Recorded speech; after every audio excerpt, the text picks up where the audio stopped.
হলো একটি স্বতন্ত্র ইবাদত। এই কুরবানি হলো আল্লাহ তাআলার নিকটে একটা দামি মাস, যে সম্পর্কে মুহাম্মদুর রাসূলুল্লাহ সাল্লাল্লাহু আলাইহি ওয়াসাল্লাম বলতেছেন, ওয়াকালা আন-নবী সাল্লাল্লাহু আলাইহি ওয়াসাল্লাম, মান কানা লাহু সাআতুন ওয়া লাম ইউযাহি, মান কানা লাহু সাআতুন, যে ব্যক্তির সামর্থ্য আছে, যে ব্যক্তির কুরবানি করার সামর্থ্য আছে, আল্লাহ তাআলা মাল দিয়েছেন, দৌলত দিয়েছেন, টাকা পয়সা দিয়েছেন, ওয়া লাম ইউযাহি, কিন্তু ওই ব্যক্তি কুরবানি করলো না। ওই ব্যক্তি মাল পাওয়ার পরেও, আল্লাহ তাআলার পক্ষ থেকে ধন সম্পদ পাওয়ার পরেও, ওয়া লাম ইউযাহি, সে ব্যক্তি আল্লাহর রাস্তায় কুরবানি করলো না। ফালা ইয়াকরাবান্না মুসাল্লানা, আল্লাহর রাসূল বলতেছেন ওই ব্যক্তি যেন আমার ঈদগাহে উপস্থিত না হয়। আমার কথাটা কি আপনারা বুঝতে পেরেছেন? আল্লাহ রাসূল বলতেছেন, মান কানা লাহু সাআতুন, যে ব্যক্তির সামর্থ্য আছে, সুযোগ আছে, টাকা পয়সা আছে, ধন দৌলত আছে, ওয়ালাম ইউযাহি, কিন্তু সে ব্যক্তি আল্লাহর সন্তুষ্টির জন্য, আল্লাহকে রাজি খুশি করার জন্য ইব্রাহিম আলাইহিস সালামের এই সুন্নতকে জিন্দা না করে সে কুরবানি করলো না, ফালা ইয়াকরাবান্না মুসাল্লানা, ওই ব্যক্তি যেন আমার ঈদগাহে এসে উপস্থিত না হয়। এটা কার কথা ভাই? আল্লাহর নবীর কথা। তো আল্লাহর নবী এই কথাটা কি নরম ভাবে বলেছিলেন নাকি শক্তভাবে বলেছিলেন? শক্তভাবে বলেছেন, যাতে সামর্থ্য থাকার পরেও কোনো ব্যক্তি এই কুরবানির মতো ইবাদত থেকে যেন কখনো ফিরে না থাকে। এখন এই কুরবানি সম্পর্কে আমাদের একটু আজকে আলোচনা, এই কুরবানির সমসাময়িক মাসআলা সম্পর্কে আজকে আমরা আলোচনা করব ইনশাআল্লাহ তাআলা। এখন আমাদের জানতে হবে এই কুরবানি কাদের উপর ওয়াজিব, এই কুরবানি কাদের উপর ওয়াজিব, কারা সমর্থবান, কতটুকু সম্পদ থাকলে এই কুরবানি ওয়াজিব হবে। কুরবানি ওয়াজিব হলো ওই সমস্ত ব্যক্তিদের উপরে যে ব্যক্তি সুস্থ মস্তিষ্ক, বালেগ ব্যক্তি, মুসলিম ব্যক্তি, যিনি কুরবানির দিনগুলোতে নেশাব পরিমাণের মালের মালিক হয়। তাহলে এক নম্বরে সুস্থ ব্যক্তি, সুস্থ মস্তিষ্ক, যে পাগল না, পাগলের নেশাব পরিমাণ মাল আছে, পাগলের অগাধ সম্পদ আছে, কিন্তু পাগলের উপরে কুরবানি ওয়াজিব নয়। তাহলে কুরবানি ওয়াজিব হতে গেলে সুস্থ মস্তিষ্ক হওয়া লাগবে, ব্রেন ঠিক থাকা লাগবে। দুই নম্বর হলো বালেগ হতে হবে। না বালেগ যদি নেশাব পরিমাণ মালের মালিক হয়, অনেক বড় লোক সন্তান আছে না, এখনো বালেগ হয়নি, কিন্তু ওই ছোট বাচ্চার অনেক টাকা পয়সা, কিন্তু ওই ব্যক্তির উপরে কুরবানি, ওই ছোট নাবালেগ বাচ্চার উপরে কুরবানি ওয়াজিব নাই। তিন নম্বর হলো মুসলমান হতে হবে। যদি কোনো কাফের মুশরিকরা যদি কুরবানি করে, কুরবানি সহি হবে? কুরবানি সহি হবে না। তাহলে বোঝা গেল সুস্থ মস্তিষ্ক বালেগ মুসলমান ব্যক্তি, যিনি কুরবানির দিনগুলোর মধ্যে নেশাব পরিমাণ মালের মালিক হয়, নিত্য প্রয়োজনীয় জিনিস ব্যতীত। তাহলে কুরবানির দিনগুলোর মধ্যে মানে কুরবানির দিন কয়দিন বলেন তো? 3 দিন, 10 তারিখ, 11 তারিখ, 12 তারিখ, এই 3 দিন হলো কুরবানির দিন।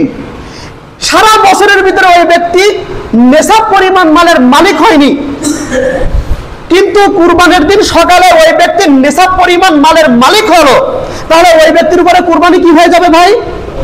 কুরবানি ওয়াজিব হয়ে যাবে।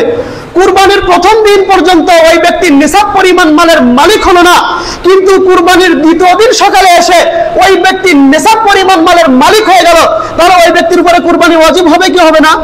ওয়াজিব হয়ে যাবে। কুরবানির প্রথম দিন হলো না, কুরবানির দ্বিতীয় দিন হলো না, কিন্তু কুরবানির তৃতীয় দিন সকালে এসে যদি ওই ব্যক্তি নেশাব পরিমাণ মালের মালিক হয়ে যায়, তাহলে ওই ব্যক্তির উপরে কুরবানি ওয়াজিব হয়ে যাবে। আমার কথাটা কি বোঝেন? তাহলে সুস্থ বালেগ মুসলমান ব্যক্তি যদি কুরবানির দিনগুলোর মধ্যে, অর্থাৎ 10, 11, 12 তারিখে যদি নেশাব পরিমাণ মালের মালিক হয়ে যায়, তাহলে ওই ব্যক্তির উপরে কুরবানি কি হয়ে যায়? ওয়াজিব হয়ে যায়, নিত্য প্রয়োজনীয় জিনিস ব্যতীত। এখন প্রশ্ন হলো, হুজুর নিত্য প্রয়োজনীয় জিনিস কি? এটা প্রশ্ন আসে কি আসে না? যে হুজুর নিত্য প্রয়োজনীয় জিনিস কি? নিজের ব্যবহৃত জিনিস ব্যতীত, বসবাসের বাড়ি ছাড়া রান্না করার সামগ্রী আছে, এই রান্না করার সামগ্রী ছাড়া এবং নিজের ব্যবহৃত গাড়ি ছাড়া যদি অতিরিক্ত কোনো জিনিস থেকে থাকে, সেটাই হলো নিত্য প্রয়োজনীয় জিনিসের বাহিরে। তার মানে আমার পাকশাক করার জিনিস আছে, এটা কিন্তু আমার নিত্য প্রয়োজনীয় জিনিস। আমার ব্যবহার করতে হয় একটা গাড়ি আছে, তাহলে ওটা কিন্তু আমার নিত্য প্রয়োজনীয় জিনিস। আমার বসবাস করার বাড়ি আছে, এটা হলো আমার নিত্য প্রয়োজনীয় জিনিস। এর বাইরে যদি বাসা থেকে থাকে, এর বাইরে যদি বাড়ি থেকে থাকে, এর বাইরে যদি রান্না করার সামগ্রী যদি থেকে থাকে, আমি একটা গাড়ি ব্যবহার করি, একটা গাড়ি ব্যবহার করার বাইরে আরো একটি গাড়ি আছে, তাহলে ওটা নিত্য প্রয়োজনীয় জিনিসের বাইরে গণ্য করা হবে। উদাহরণস্বরূপ, আপনি বড়লোক ব্যক্তি, আপনি রান্না করার জন্য যে সমস্ত জিনিস রান্নাঘরে আছে অতটুকু আপনার সারা বছরের জন্য চলাচল করার জন্য যথেষ্ট, কিন্তু আপনি অতিরিক্ত হাঁড়ি কুড়ি কিনে রেখেছেন, বাসার সানসেটের উপরে রেখে দিয়েছেন। কথা বোঝেন? এখন এই যে অতিরিক্ত হাঁড়ি কুড়ি যেগুলো সানসেটের পরে রেখে দেওয়া, এগুলো নিত্য প্রয়োজনীয় জিনিসের বাইরে গণ্য করা হবে। আপনার বসবাসের জন্য একতলাই যথেষ্ট, উপরের তলা আপনি কি করেছেন? ভাড়া দিয়েছেন, অথবা এই বাড়ি ছাড়া অন্য কোথাও বাড়ি আছে, তাহলে এই বাড়িটা এবং দ্বিতীয় তলা হোক তৃতীয় তলা হোক, এগুলো নিত্য প্রয়োজনীয় জিনিসের বাইরে কি হবে ভাই? গণ্য হবে। আমার গাড়ি আছে দুইটা, আমার গাড়ি আছে কয়টা? দুইটা। আপনি একটা গাড়ি সর্বক্ষণ ব্যবহার করেন, আর একটা গাড়ি আপনি শখের বসে কিনে রেখেছেন। একটা হলো অ্যাপাচি বা এফজেড, ভালো ভালো গাড়ি কিনে রেখেছেন, যেটা আপনি সচরাচর বাইরে যাওয়ার জন্য ব্যবহার করেন। আর সচরাচর গ্রামগঞ্জে বাসাতে ব্যবহার করার জন্য আপনি একটা সাধারণ গাড়ি রেখেছেন, তাহলে সাধারণ গাড়িটা আপনি সারা বছরই ব্যবহার করেন। আর অ্যাপাচি বা এফজেড যে গাড়িটা আছে, এই গাড়িটা আপনি বছরের বিভিন্ন কিছু সময় ব্যবহার করেন, তাহলে প্রয়োজন কিন্তু আপনার ওই ছোট গাড়িটাতে মিটে যাচ্ছে। তাহলে বোঝা গেল নিত্য প্রয়োজনীয় জিনিসের বাইরে আপনার ওই দামি গাড়িটা গণ্য হবে। আমার কথা কি আপনারা বুঝতে পেরেছেন? তাহলে কুরবানি কার উপর ওয়াজিব? সুস্থ মস্তিষ্ক বালেগ মুসলমান ব্যক্তি, যদি কোনো ব্যক্তি এই কুরবানির দিনগুলোর মধ্যে নেশাব পরিমাণ সম্পদের মালিক হয়ে যায় নিজের নিত্য প্রয়োজনীয় জিনিস ব্যতীত, তাহলে ওই ব্যক্তির উপরে কুরবানি কি হয়ে যাবে? ওয়াজিব হয়ে যাবে। তাহলে 1 নম্বর প্রশ্নের উত্তর পেয়েছেন। 2 নম্বর প্রশ্ন হলো, হুজুর নেশাব পরিমাণ কতটুকু? নেশাব পরিমাণ মালের মালিক হতে হবে, এটা কতটুকু? নেশাব পরিমাণ মাল হতে হবে 52.5 তোলা রূপা অথবা 7.5 তোলা স্বর্ণ। 52.5 ভরি রূপা পরিমাণ যদি আপনার নগদ ক্যাশ থেকে থাকে, অথবা নগদ অর্থ না থাকুক, আপনার ব্যবসায়িক পণ্য থেকে থাকে, অথবা ব্যবসায়িক পণ্য না থাকুক, আপনার একটা দামি গাড়ি থেকে থাকে যেটা নিত্য প্রয়োজনীয় জিনিসের বাইরে, তাহলেও আপনার উপর কুরবানি ওয়াজিব হয়ে যাবে। আপনার স্ত্রীর 1 ভরি স্বর্ণ আছে আর 2 ভরি রূপা আছে, এখন কুরবানি ওয়াজিব হতে গেলে 7.5 তোলা স্বর্ণ লাগবে, কিন্তু 7.5 তোলা স্বর্ণ নেই, হয়তো 2 ভরি বা 1 ভরি গহনা আছে আর 2 ভরি রূপা আছে। তাহলে এই দুইটা সোনা রূপাকে মিলিয়ে যদি নেশাব পরিমাণ যদি সম্পদ হয়ে থাকে, নেশাব পরিমাণ সম্পদ তো হয়ে গেছে, 1 ভরি স্বর্ণের দাম কত? 1.5 লক্ষ টাকা, 1,60,000 টাকা। তাহলে 52.5 ভরি রূপার দামই কত? তাহলে স্বর্ণ আর রূপা মিলালে কিন্তু হয়ে যাচ্ছে, কিন্তু কোন মহিলার রূপা নেই, শুধু 5 ভরি গহনা আছে, তারপরে কি কুরবানি ওয়াজিব হবে? হ্যাঁ, কুরবানি ওয়াজিব হবে না। কুরবানি ওয়াজিব হতে গেলে স্বর্ণ লাগবে 7.5 ভরি। স্বর্ণ লাগবে কত ভরি? 7.5 ভরির যদি অল্প একটুখানিও যদি কম থাকে, তাহলে ওই মহিলার উপরে কুরবানি ওয়াজিব হচ্ছে না। কিন্তু ওই মহিলার কোনো রূপা নাই, সেক্ষেত্রে কিন্তু এই মাসালা। কিন্তু ওই মহিলার অনলি 1 ভরি স্বর্ণ আছে আর 1 ভরি কি আছে? রূপা আছে। তাহলে এই দুইটা সম্পদকে এবার মিলাতে হবে। এই দুইটা সম্পদকে মিলাইলে যদি বাজার দর যদি 52.5 ভরি রূপার অতিক্রম করে থাকে, তাহলে ওই মহিলার উপরেও কুরবানি কি হয়ে যাবে? ওয়াজিব হয়ে যাবে। আমার কথা কি বোঝেন? কথা কি বুঝতে পারিছেন? আচ্ছা, 3 নম্বর প্রশ্ন হলো, কুরবানি কতদিন পর্যন্ত করা যায়? কুরবানি কতদিন পর্যন্ত করা যায়? কুরবানি 3 দিন করা যায়। কয়দিন করা যায়? 3 দিন। 10 জিলহজ 11ই জিলহজ, 12ই জিলহজ, অর্থাৎ ঈদের দিন, ঈদের পরের দিন, ঈদের পরশু দিন, এই 3 দিন পর্যন্ত কোনো ব্যক্তি চাইলে কুরবানি কি করতে পারবে। 4 নম্বর মাসালা হলো কুরবানি রাতে করতে পারবে কিনা। কুরবানি রাতে করতে পারবে কি পারবে না। তাহলে এর উত্তর হলো রাতের ভিতরে করা অনুত্তম। রাতে কুরবানি করা অনুত্তম, কারণ কুরবানি করতে গেলে কুরবানি সুন্দরভাবে করতে হয়। রাতে আলো কম, কুরবানি করতে যেয়ে যদি কোনো শিরা যদি কাটা না পড়ে তাহলে কুরবানি তো পরিপূর্ণভাবে সঠিক হয় না। এর জন্য কুরবানি দিনের বেলায় করা উত্তম, রাতের বেলায় কুরবানি করা অনুত্তম। বুঝতে পেরেছেন? 5 নম্বর মাসালা হলো নাবালেগ বাচ্চার পক্ষ থেকে কুরবানি করে দেওয়া যাবে কি যাবে না। আল্লাহ তাআলা আপনাকে অনেক সম্পদ দিয়েছে, আল্লাহ তাআলা আপনাকে লক্ষ লক্ষ টাকা দিয়েছে, আপনার পিতামাতার নামেও, আপনার পিতামাতা দুনিয়াতে বেঁচে নাই, পিতামাতার নামেও কুরবানি করে দেন। আল্লাহ তাআলা আপনার সন্তান দিয়েছে, নাবালেগ সন্তান। নাবালেগ সন্তান যদি নিসাব পরিমাণের মালিকও হয়, ওই সন্তানের পরে কিন্তু কুরবানি ওয়াজিব হয় না। কিন্তু যদি আপনি ওই ছোট বাচ্চার পক্ষ থেকে যদি কুরবানি আদায় করে দেন, আপনি দিতে পারবেন, আর এর সব পিতামাতার আমলনামায় চলে যাবে। কথা কি বুঝতে পেরেছেন? যদি কোনো পিতামাতা নাবালেগ সন্তানের পক্ষ থেকে যদি কুরবানি করে দিতে চায়, সেটা ওয়াজিব নয়, করে দিতে পারবে, আর এর সব ওই পিতামাতার আমলনামায় চলে যাবে। বুঝতে পারছেন? 6 নম্বর মাসালা মুসাফিরের উপরে কুরবানি ওয়াজিব কি ওয়াজিব নয়। আপনি কুরবানির একদিন আগে আপনি সফরে গিয়েছেন ঢাকা অথবা কক্সবাজার, চাই দুনিয়াবি ব্যবসার জন্য হোক অথবা উখরবি আখিরাতের কোনো উদ্দেশ্য হোক, তাহলে আপনি মুসাফির কি মুসাফির না? আপনি মুসাফির।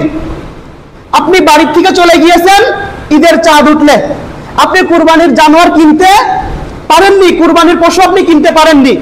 এখন আপনি ওখান থেকে ঈদের 3-4 দিন পরে এসেছেন, তো ওই মুসাফিরের উপরে কুরবানি ওয়াজিব নয়। বুঝতে পেরেছেন? আচ্ছা, 7 নম্বর মাসালা গরিবের উপরে কুরবানি ওয়াজিব কি ওয়াজিব না। গরিব ব্যক্তি যদি কোনো ব্যক্তি নিসাব পরিমাণ মালের মালিক না হয়, ওই ব্যক্তির উপরে কুরবানি ওয়াজিব নয়। কিন্তু হ্যাঁ, সে যদি কুরবানি করতে চায়, আল্লাহকে রাজি খুশি করার জন্য কুরবানি করতে পারবে। এখানে একটা মাসালা আছে, যে মাসালাটা আপনারা সকলেই জানেন। মাসালাটি হলো, যদি কোনো গরিব ব্যক্তি যার উপরে কুরবানি ওয়াজিব নাই, কিন্তু ওই ব্যক্তি হাটে যে কুরবানির গরু কিনে আনছে, কুরবানির গরু কিনতে যে সন্ধ্যা হয়ে গেছে, সন্ধ্যা হয়ে গেলে বাজারের থেকে বাড়ি তো 3-4 কিলোমিটার, একা একা গেছে, পাশে ছিল বাগান, গরু হাতের থেকে সরে যে গরু পলাই গেছে, গরু হাতের থেকে ছুটে গরু পলাই গেছে। এখন ওই ব্যক্তি গরু আর খুঁজে পায়নি, ঈদের 1 সপ্তাহ আগে কিন্তু গরু কিনেছে, গরু আর খুঁজে পায়নি। এখন ওই ব্যক্তির পরে কুরবানি বাকি থাকবে কি থাকবে না? থাকবে কি থাকবে না? থাকবে। ওই ব্যক্তির আবার নতুন করে আর একটা পশু কিনে আনতে হবে কুরবানি দেওয়ার জন্য, কারণ আল্লাহ তাআলা তোমার উপরে ওয়াজিব করেছিল না, তুমি নিজেই ওটা কিনে এনে মান্নাতের মতন ওয়াজিব করে নিয়েছো। এখন আর একটা পশু কিনে আনছে, আর ঈদের দিন সকালে দেখে কি বাড়ির পাশে যে ঘাস বাগান, ওই ঘাস বাগানের ভিতরে ওই সেই গরুটা প্রথম যেটা হারিয়ে গিয়েছিল। এখন এই ব্যক্তির দুটো গরুই কুরবানি করতে হবে। কি বুঝতে পেরেছেন আপনারা? আপনারা কি বুঝতে পেরেছেন মাসালাটা? আর একজন বড়লোক ব্যক্তি গরু কিনে আনছে, একজন বড়লোক ব্যক্তি গরু কিনে এনেছে, তার গরুটি ওই গরিব মানুষের মতন হারিয়ে গেছে, ওই গরিব ব্যক্তির মতন কি হারিয়ে গেছে। ওই ব্যক্তির তো টাকা আছে, পয়সা আছে, সে আর একটা গরু কিনে আনছে কুরবানি দেওয়ার জন্য। আর সে যদি কুরবানির দিন সকালে হোক, কুরবানির পরবর্তী দিন হোক, বা তার পরবর্তী দিন হোক, যদি ওই গরুটা পেয়ে যায়, তাহলে ওই ব্যক্তির উপরে ওই গরুটা কুরবানি দেওয়া কি হয় না? ওয়াজিব হবে না। এখন প্রশ্ন আসে যে হুজুর, ওই গরিব ব্যক্তির পরে জুলুম করা হয়ে গেল, আর বড় লোকের পরে তো জুলুম করা হলো না। আরে ভাই, অনেক মাসলা এরকম ভাবে আমাদের বুঝে আসবে না, কিন্তু শরীয়ত আমাদের পরে সেটা এরকম ভাবে করে দিয়েছেন। বুঝতে পেরেছেন আমার কথা? আচ্ছা, 8 নম্বর মাসালা হলো কুরবানি ওয়াজিব এমন একটা ব্যক্তি, কিন্তু যে কোনো সমস্যার কারণে ওই ব্যক্তি কুরবানি করতে পারেনি। কুরবানি ওয়াজিব এমন এক ব্যক্তি, কিন্তু যে কোনো সমস্যার কারণে ওই ব্যক্তি কুরবানি করতে পারলো না। সেটা 2 ভাবে হতে পারে। 1 নম্বর হলো সে বাসায় গরু কিনে আনছে, কুরবানির জন্তু কিনে আনেছে, কিন্তু কুরবানির দিনগুলোর মধ্যে ওই ব্যক্তি কুরবানি করতে পারেনি। তার আব্বা ঈদের দিন সকালে স্টার্ট করছে, খুলনা সিটি মেডিকেল কলেজ অথবা গাজী মিজানুর রহমান মেডিকেল কলেজ হাসপাতালে নিয়ে চলে গেছে। এখন আব্বা ওখানে 7 দিন আইসিইউতে আছে, ওই ছেলে কি বাড়ি এসে কুরবানি করতে পারবে? আমার কথাটা আপনারা বোঝেন না? এটা একটা মাসালা। কুরবানি ওয়াজিব, কিন্তু কোনো কারণে কুরবানি করতে পারলো না। সেটা দুইভাবে হতে পারে। একটা হলো ওই ব্যক্তি বাসায় গরু বা কুরবানির জানোয়ার কিনে এনেছিল, কিন্তু কোনো সমস্যার কারণে ওই ব্যক্তি কুরবানি করতে পারেনি। তার একটা কারণ হলো ওই দিন সকালে তার আব্বা স্ট্রোক করলো বা তার সংসারে এমন কোনো অশান্তি বা বিপদ আপদ দেখা দিল যে ব্যক্তি বাসা থেকে চলে গেল, হাসপাতালে হোক বা অন্য কোনো জায়গায় হোক, সে কুরবানির দিনগুলোর মধ্যে হতে ওই জানোয়ারটাকে কি করতে পারলো না, কুরবানি করতে পারলো না। এই একটা বিষয়। আর একটা বিষয় হলো কুরবানির আগের দিন তার একটা বড় বিপদ আসছে, তার স্ত্রীর ডেলিভারি হবে, হাসপাতালে নিয়ে গেছে বাচ্চা ডেলিভারি করার জন্য। এখন বাচ্চাকে ওখানে ঈদের দিন অপারেশন করতে হয়েছে, স্ত্রীকে নিয়ে ব্যতিব্যস্ত আছে, ওই ব্যক্তি কি করতে পারেনি, কুরবানির জানোয়ার কিনতে পারেনি, ক্রয় করতে পারেনি। তাহলে এই দুই ব্যক্তির মাসালা কি হবে? আমার কথা কি আপনারা বোঝেন? প্রথম ব্যক্তি, যে ব্যক্তি ঈদের জন্তু বাসায় কিনে এনেছিল, কিন্তু কোনো সমস্যার কারণে ওই ঈদের ওই জন্তুকে, ঈদের ওই পশুকে কুরবানি করতে পারলো না, তাহলে ওই ব্যক্তির উচিত হলো ঈদের কুরবানির দিনগুলো চলে যাওয়ার পরে, কারণ তো 3 দিনের ভিতরে সুযোগ পায়নি, 10 তারিখ, 11 তারিখ, 12 তারিখ, 3 দিনের মধ্যে থেকে কোনো একদিন সুযোগ পায়নি, তাহলে পরবর্তীতে বাসায় এসে ওই পুরো কুরবানির ওই পশুটাকে আল্লাহর রাস্তায় সদকা করে দিতে হবে। আপনারা কি কথা বুঝতে পেরেছেন? আর এক ব্যক্তি, যে ব্যক্তি সমস্যার কারণে কুরবানি ওয়াজিব ছিল কিন্তু কুরবানির পশু ক্রয় করতে পারেনি, সমস্যার কারণে তার বড় কোনো ওজর আপত্তি দেখা দিয়েছিল, তাহলে পরবর্তীতে এসে ওই ব্যক্তি একটা ছাগলের দাম আল্লাহ তাআলার রাস্তায় সদকা করে দিবে। কথাটা কি বুঝতে পেরেছেন? আপনারা কি কথাটা, মাসলাটা কি বুঝতে পেরেছেন? আচ্ছা, 9 নম্বর মাসলা হলো, একজন গরিব ব্যক্তি একটা গরু কিনে আনছে বাজার থেকে, একাই একটা গরু কিনে আনছে। একটা গরুতে কয় ভাগই হওয়া যায়? 7 ভাগই হওয়া যায়। এখন ওই ব্যক্তি বাজার থেকে গরু কিনে আনছে, গরু কিনে আনার পরে ও বলতেছে কি, আমি তো একটা গরু কিনে আনছি। ও যখন গরু কিনছিল ও কিন্তু নিজের নিয়ত করেই কিনছে। আর যদি অপরের নিয়ত করে কিনতো, তাহলে তো বাসা থেকে ফিটিংস করে 7 ব্যক্তি শরীক হয়ে কিনে আনতো। ও বাড়িতে ওই গরু কিনে আনার পরে বলতেছে কি, আমি তো একটা গরু কিনে আনিছি, তো তোমরা কেউ শরীক হলি হতে পারো, তোমরা কেউ শরীক হলি হতে পারো, কিন্তু ওই ব্যক্তির ওই গরুতে শরীক হওয়া যাবে না। কথা কি বুঝতে পেরেছেন? আচ্ছা, কুরবানি কোন সময় শুরু হবে? কুরবানি শুরু হবে ঈদের নামাজের পর থেকে। যে সমস্ত এলাকায় ঈদের নামাজ আদায় করা হয়, যে সমস্ত এলাকায় ঈদের নামাজ আদায় করা ওয়াজিব, ওই সমস্ত এলাকায় ঈদের নামাজ আদায় করার পরেই কুরবানি শুরু করা যাবে। আচ্ছা, 12 নম্বর মাসালা হলো, কোন কোন জানোয়ার দিয়ে কুরবানি করা যায়? কয় প্রকারের জানোয়ার দিয়ে কুরবানি করা যায়? 3 রকম জানোয়ার দিয়ে কুরবানি করা যায়। কয় রকম? 3 রকম। 1 নম্বর হলো উট। 1 নম্বর হলো কি? উট। উট দিয়ে কুরবানি করা যায়। 2 নম্বর হলো গরু। 2 নম্বর হলো কি? গরু। আর 3 নম্বর হলো ছাগল। এখন 2 নম্বর যে গরু ছিল, এই গরুর ভিতর মহিষ ঢুকে যাবে। এই গরুর ভিতর কি ঢুকে যাবে? মহিষ ঢুকে যাবে। তাহলে উট, গরু, গরুর সাথে কি ঢুকে গেল? মহিষ। তাহলে কয় রকমের জানোয়ার হয়ে গেল? 3 রকম। আর ওদিকে 3 নম্বরে ছিল ছাগল। এই ছাগলের সাথে ভেড়া এবং দুম্বা যোগ হতে পারবে। তাহলে ছাগল, দুম্বা, ভেড়া 3টা, গরু মহিষ 2টা, উট 1টা, মোট কয়টা হলো? 6টা হলো। মোট কয়টা হলো? 3টা 6টা হয়ে গেল। আচ্ছা, ইন্ডিয়াতে মহিষের মতন দেখতে কাটারা পাওয়া যায়। ইন্ডিয়াতে কি পাওয়া যায়? দেওবন্দে যারা বড় বড় আলেমরা লেখাপড়া করে আসছে তাদের মুখ থেকে শুনেছি, বড় কাটারা মহিষের মতো দেখতে, সেটা দিয়েও কুরবানি হয়ে যাবে। এখন প্রশ্ন হলো, হুজুর, কুরবানি যে জন্তু দিয়ে কুরবানি করা হয়, এদের বয়স কতটুকু হতে হবে? আমরা তো জানি না, বুঝি না। কুরবানি করতে গেলে প্রথম বলেছিলাম উট, উটের বয়স হতে হবে 5 বছর। কত বছর? 5 বছর। 5 বছরের কম যদি একদিন হয়, ওই উট দ্বারা কুরবানি আদায় হবে না। 2 নম্বর হলো গরু বা মহিষ। গরু বা মহিষ কুরবানি হতে আদায় করতে গেলে তাদের বয়স 2 বছর হওয়া লাগবে, 2 বছরের একদিন কম হলেও কুরবানি আদায় হবে না। 3 নম্বরে বলছিলাম ছাগল, আর ছাগলের সাথে কি আছে, ভেড়া বা দুম্বা, এদের বয়স হতে হবে 1 বছর, 1 বছরের বয়সের কম হলে কুরবানি আদায় হবে না। কিন্তু ফুকাহে কেরামগণ বলেন যে ভেড়া বা দুম্বা এদের বয়স যদি 6 মাস হয় বা 7 মাস হয়, আর এদেরকে দেখার ভিতরে যদি 1 বছরের মতন মনে হয়, তাহলে এইরকম ভেড়া বা দুম্বা দিয়েও কুরবানি জায়েজ আছে। কিন্তু ছাগলের বেলায় 1 বছরের কম হলেও কুরবানি করা যাবে না। কথা কি বুঝতে পারছেন?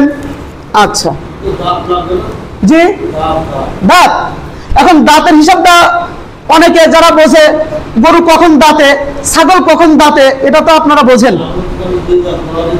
হ্যাঁ, এটা তো বয়সের সাথে সম্পর্ক তো দাঁতের।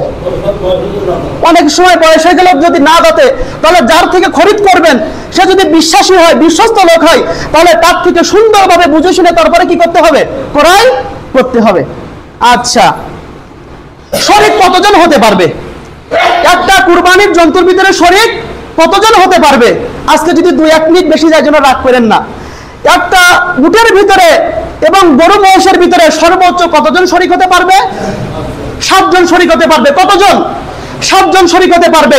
এখন 7 সংখ্যা যেহেতু বেজোড়, তাহলে যদি 7 সংখ্যা না হয়, তাহলে বাকি সংখ্যাগুলো আমরা বেজোড় ছাড়া নিব না, এরকম এরকম অনেকে মনে করে যে 1 জন অথবা 3 জন অথবা 5 জন অথবা কতজন, 7 জন।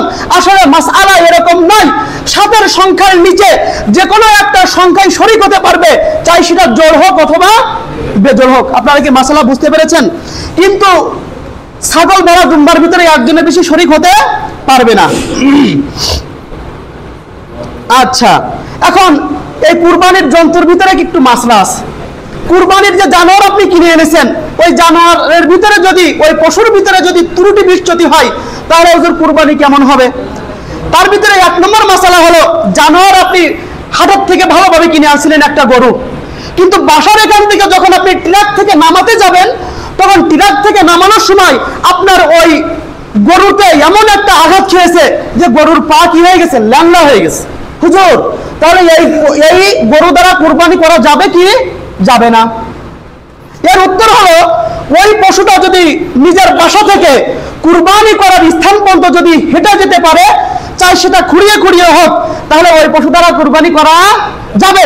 আর যদি ওই পশু যদি কুরবানি করার স্থান পর্যন্ত যদি হেঁটে যেতে না পারে, তাহলে কুরবানি করা যাবে না। 2 নম্বর মাসালা হলো, হুজুর আমি গরু কিনে আনতেছিলাম, হাটের থেকে আসার সময় 2টা গরুর মানে শিং দিয়ে মারামারি শুরু করে দিয়েছে।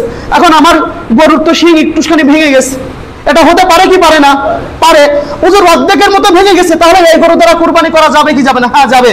যদি অল্প একটু ভেঙে যায়, অর্ধেক ভেঙে যায়, তাহলে ওই কুরবানির পশু দ্বারা আপনি কুরবানি করতে পারবেন। কিন্তু যদি শিং এমন ভাবে উপড়ে যায় যে তার মগজ দেখা যাচ্ছে বা গোড়া থেকে উপড়ে গেছে, তাহলে এই জানোয়ার দ্বারা কুরবানি করা যাবে না। আচ্ছা, রাত্রিবেলায় গরু কিনে আনছি, গরুর লেজ দেখতে মনে নেই, ঈদের আগের দিন হাট, আজকে যদি গরু না কিনি তাহলে তো আগামীকাল সকালে কুরবানি করতে পারবো না। এখন সবাই মাতাল হয়ে গেছে, মাতাল হয়ে যে গরুর লেজ দেখতে মনে নেই। বাড়ি আসার পরে দেখে কি যে গরুর যে লেজ, ওই লেজের চুল মোটেই নেই। গরুর লেজের চুল থাকে না, মোটেই নেই। মনে আছে গরুর লাঠি, মনে হচ্ছে কি এটা গরুর লাঠি। তাহলে এইরকম গরু দ্বারা কুরবানি করা যাবে না। হ্যাঁ, যদি লেজের ওই চুলের কিছু অংশ কাটা থাকে আর যদি কিছু অংশ যদি বাকি থাকে, তাহলে এরকম জানোয়ার দ্বারা কুরবানি করা যাবে। আচ্ছা, মা বাবার পক্ষ থেকে কুরবানি করা যাবে কি যাবে না? নিজের পিতামাতা দুনিয়াতে বেঁচে নেই, আল্লাহ তাআলা আপনাকে সম্পদ দিয়েছে, পিতামাতার ওয়ারিশ সূত্রে আপনি সম্পদ পেয়েছেন। হ্যাঁ, মা বাবার পক্ষ থেকে আপনি কুরবানি আদায় করতে পারবেন, এটা 2 ভাবে হবে। মৃত্যুর সময় পিতামাতা বলে গেছে যে তুমি যতদিন দুনিয়াতে বেঁচে থাকবা, তুমি প্রত্যেক বছর আমার পক্ষ থেকে একটা কুরবানি করে দিবা। তাহলে এটা ওসিয়াত করে গেল না? আর ওসিয়াত করে গেলে মান্নাত হয়ে গেল না? তাহলে সন্তান যতদিন বেঁচে থাকবে, যদি সে ওসিয়াত পূরণ করার সামর্থ্য রাখে তাহলে করবে। আর যদি সে পিতামাতার পক্ষ থেকে ওই ওসিয়াতের যদি কুরবানি করে দেয়, তাহলে ওই কুরবানিকৃত সম্পূর্ণ গোশটুকু গরিব দুঃখীর মাঝে কি করতে হবে? বিলিয়ে দিতে হবে। নিজে খেতে পারবে না, নিজের পরিবার পরিজন খেতে পারবে না। আর যদি পিতামাতার এমনি নফল কুরবানি দিয়ে দেয়, যে না পিতামাতার কথা মনে আসছে, কুরবানি না করলে কেমন হয়, পিতামাতার সবের উদ্দেশ্যে যদি কুরবানি করে নফল কুরবানি, তাহলে ওই গোশত থেকে ওই পরিবার পরিজন, ওই সন্তান সবকিছু খেতে পারবে। আচ্ছা, কসাইদের পারিশ্রমিক দেওয়া যাবে কি যাবে না? আপনি তো কুরবানি গোশত দিতে পারেন না, তাহলে কসাইদের পারিশ্রমিক গোশত দিয়ে দিতে পারবেন কি পারবেন না? না, কুরবানির জানোয়ারের যে গোশত, ওই গোশত আপনি 3 ভাগে ভাগ করবেন। কয় ভাগে ভাগ করবেন? 3 ভাগে ভাগ করবেন। উদাহরণস্বরূপ আপনার একটা ছাগলের 9 কেজি গোশত হয়েছে, তাহলে 3 ভাগে ভাগ করতে হবে। 3 3 3, 1 ভাগ নিজের জন্য, 1 ভাগ পাড়া প্রতিবেশীদের জন্য, আর 1 ভাগ আত্মীয় স্বজনের জন্য। মাতব্বারি করে যেন সব গোশত নিজে রেখে দিয়েন না, মাতবারি করে যেন সকল গোশত একবারে নিজে রেখে দিয়েন না। এখন এই গোশতগুলোর মধ্যে থেকে নিজের যে 3 কেজি গোশত আছে, কসাই এসে জবি করে দিয়েছিল, চামড়া ছিলে দিয়েছিল, এখন কাছে টাকা নেই, আমি আধা কেজি গোশত দিলাম তার পারিশ্রমিক হিসাবে, এটা জায়েজ হবে না। আমার কথা কি বুঝতে পেরেছেন? এটা জায়েজ হবে না। আচ্ছা, কুরবানির জানোয়ারের সাথে আকিকা করা যাবে কি যাবে না? হ্যাঁ, কুরবানির পশুর সাথে আপনি আকিকাও করতে পারবেন। আকিকার জন্য 2 ভাগ করতে হবে, আর কুরবানির জন্য 1 ভাগ। উদাহরণস্বরূপ আপনি একটা গরু কিনে আনছেন, এখানে শরীক হতে পারবে কতজন? 7 জন। তাহলে যদি আপনি এই 7 জনের এই যে 7 ভাগ, আপনি 3 ভাগ কুরবানি করতেছেন। কয় ভাগ? 3 ভাগ কুরবানি করতেছেন। আর কয় ভাগ থেকে গেল? 4 ভাগ। আপনার 2টা ছেলে আছে। কয়টা ছেলে আছে? 2টা। ছেলের জন্য 2 ভাগ করতে হয় না আকিকাতে, আর মেয়ের জন্য কয় ভাগ? 1 ভাগ। তাহলে ছেলে যদি 2টা থাকে, তাহলে 2 ভাগ করে আপনি আকিকা ওই গরুর সাথে কি করতে পারবেন? করতে পারবেন। আর আকিকার গোশের হুকুম হলো কুরবানির গোশের মতো। কুরবানির গোশ যেরকম ভাবে 3 ভাগে ভাগ করে বিলিয়ে দিতে হয়, আকিকার গোশও এরকম ভাবে 3 ভাগে ভাগ করে বিলিয়ে দিতে হয়। আপনারা কি মাসলা বুঝতে পারছেন? কোনটা বুঝতে পারেননি? হ্যাঁ হ্যাঁ, গরুর বেলায়। আর ছাগলের বেলায় 2টা ছাগল। ছাগলের বেলায় কয়টা ছাগল? 2টা ছাগল। তাহলে রাসূল আকরাম সাল্লাল্লাহু আলাইহি ওয়াসাল্লাম বলেন, মান কানা লাহু সাআতুন ওয়া লাম ইউযাহি, যে ব্যক্তি সমর্থ রাখলো, ওয়া লাম ইউযাহি, কিন্তু ওই ব্যক্তি কুরবানি করলো না, ফালা ইয়াকরাবান্না মুসাল্লানা, ওই ব্যক্তি যেন আমার ঈদগাহে হাজির না হয়, সে যেন আমার ঈদগাহে উপস্থিত না হয়। সম্মানিত হাজিরিন, চাঁদ দেখা গিয়েছে না দেখা যায়নি? চাঁদ দেখা গেছে না দেখা যায়নি? নিত্য প্রয়োজনীয় যদি জিনিস বাদ দেওয়া হয়, তাহলে আপনার পরে কুরবানি ওয়াজিব হয় কি হয় না? আপনারা বলেন, ওয়াজিব হয় কি হয় না? কথা বলে না। ওয়াজিব হয়ে যাচ্ছে না? 52 ভরি পরিমাণ সম্পদ যদি আপনার থেকে থাকে, নিত্য প্রয়োজনীয় জিনিস বাদ দিয়ে, তাহলে আপনার উপরে কুরবানি ওয়াজিব। এখন যদি আপনি বলেন যে না আমার টাকা নেই, এ নেই, ও নেই, এটা কিন্তু হবে না। আল্লাহ তাআলা আমাদের সকলকে কুরবানির হক আদায় করে কুরবানি করার তৌফিক দান করুক। ওয়া মা আলাইনা ইল্লাল বালাগ। যারা সুন্নাত পড়েননি তারা সুন্নাত আদায় করে নিন।